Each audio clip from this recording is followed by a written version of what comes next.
비행기를 탔는데 만약에 목적지에 못 내리면 어떡하지? 이런 생각 혹시 해보신 적 있으세요? 사실요, 모든 비행에는 우리가 상상하는 것보다 훨씬 더 철저한 플랜 B가 숨어 있습니다. 오늘 항공안전의 핵심인 바로 이 플랜 B에 대해 한번 제대로 알아보겠습니다. 네, 바로 이 질문이요. 이게 그냥 간단한 궁금증 같지만 사실 수십 년 동안 발전해온 항공안전 규정의 가장 핵심적인 부분이랍니다. 그 해답이 뭐냐면 바로 교체 비행장이라는 시스템이에요. 이게 그냥 저기 가까운 공항으로 가야지 이 정도 수준이 아니고요. 법으로 아주 촘촘하고 엄격하게 정해진 일종의 안전망인 거죠. 그러니까 이게 뭐 있으면 좋고 없으면 말고 이런 선택사항이 절대 아니라는 거예요.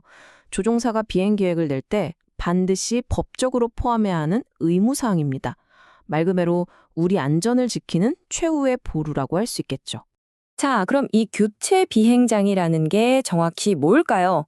아주 쉽게 말해서 원래 가려던 목적지 공항에 날씨가 안 좋거나 하는 문제가 생겼을 때를 대비해서 그럴 땐 여기로 갑니다 하고 미리 딱 정해놓은 공식적인 예비 공항을 말하는 겁니다.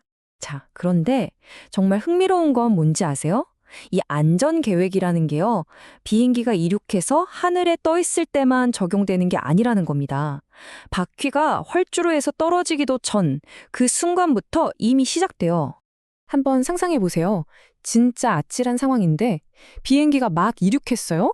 그런데 갑자기 엔진에 문제가 생겨서 급하게 출발 공항으로 돌아가야 해요. 근데 이게 웬일이죠? 그새 출발했던 공항이 짙은 안개에 갇혀서 내릴 수가 없는 거예요. 바로 이럴 때를 대비하기 위해서 조종사는 이륙 교체 비행장이라는 걸 미리 정해둬야 합니다. 이름 그대로죠. 이륙 직후에 혹시 모를 비상 상황이 생겼을 때 우리를 안전하게 받아줄 수 있는 근처의 다른 공항인 거예요.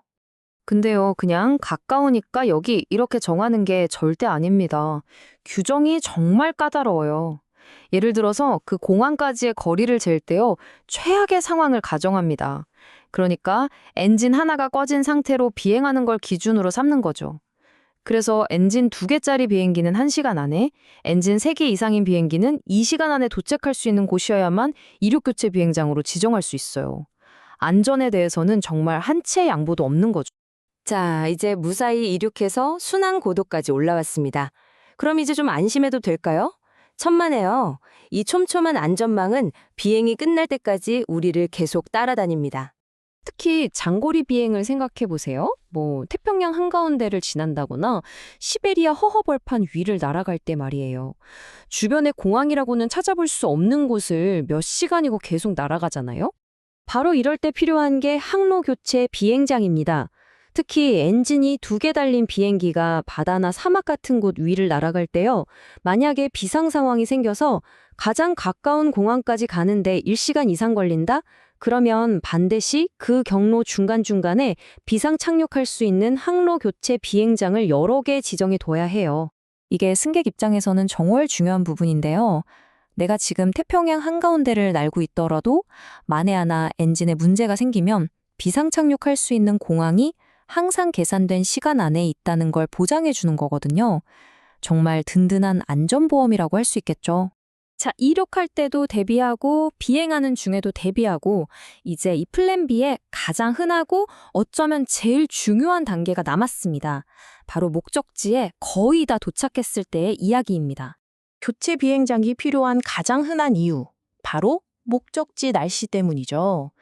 대부분의 여객기는요, 계기 비행 규칙, 그러니까 IFR이라는 방식으로 운항하는데요. 쉽게 말해서 조종사가 창밖을 보고 운전하는 게 아니라 정밀한 계기판에 의존해서 비행한다는 뜻이에요. 이렇게 계기 비행을 할 때는 법적으로 최소한 한 군데 이산의 목적지 교체 비행장을 정해놓는 게 원칙입니다. 물론 예외는 있어요. 목적지 공항 날씨가 정말 좋아서 시계 비행으로도 충분히 내릴 수 있을 거라고 확실하게 예보가 되면 괜찮아요. 하지만 그런 경우가 아니라면, 그러니까 목적지 날씨가 조금이라도 안 좋을 가능성이 있다면 무조건 플랜 B, 즉 교체 비행장을 준비해야 한다는 거죠. 논리가 아주 명확하죠? 자, 그럼 이런 질문이 생기죠. 암호 공항이나 플랜 B로 정하면 되나? 당연히 아니겠죠. 이 교체 비행장이 될 수 있는 조건도 굉장히 까다롭습니다. 여기서 항공 안전에 아주 중요한 원칙이 하나 나옵니다. 바로 플랜 B는 플랜 A보다 무조건 더 안전해야 한다는 거예요.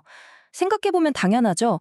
그래서 어떤 공항이 교체 비행장으로 지정되려면요, 원래 목적지 공항의 착륙 기준보다 훨씬 더 좋은 날씨가 예보되어야만 합니다. 여기 표를 보시면요. 예를 들어 ILS처럼 정밀한 착륙 유도 장치가 있는 공항이라도 구름 높이는 최소 600피트, 가시거리는 2마일 이상이 될 거라고 예보가 되어야 해요. 이게 그냥 일반적인 착륙 허가 기준보다 훨씬 더 엄격한 조건이거든요. 결국 이 더 엄격한 기준이 일종의 안전 버퍼, 그러니까 완충지대 역할을 하는 겁니다. 플랜 A가 실패해서 플랜 B로 갔는데 플랜 B마저 실패하면 안 되잖아요. 그래서 이 예비 계획이 원래 계획보다 실패할 확률을 훨씬 더 낮게 만드는 거죠. 아주 똑똑하고 중요한 안전장치라고 할 수 있습니다.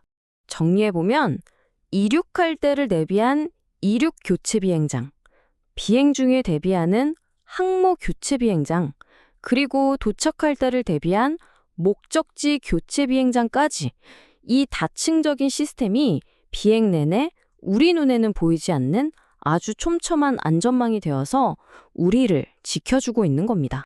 그러니까 다음에 비행기를 타고 창밖을 보실 때 이걸 꼭 기억해 주세요. 지금 내가 가는 이 길이 단순히 A에서 B로 가는 직선 코스가 아니라 혹시 모를 모든 상황에 대비한 수많은 플랜 B, 플랜 C들이 보이지 않는 안전망처럼 촘촘하게 짜여 있다는 사실을요. 이륙하는 순간부터 착륙하는 순간까지 여러분은 항상 가장 안전한 계획 안에 있는 겁니다.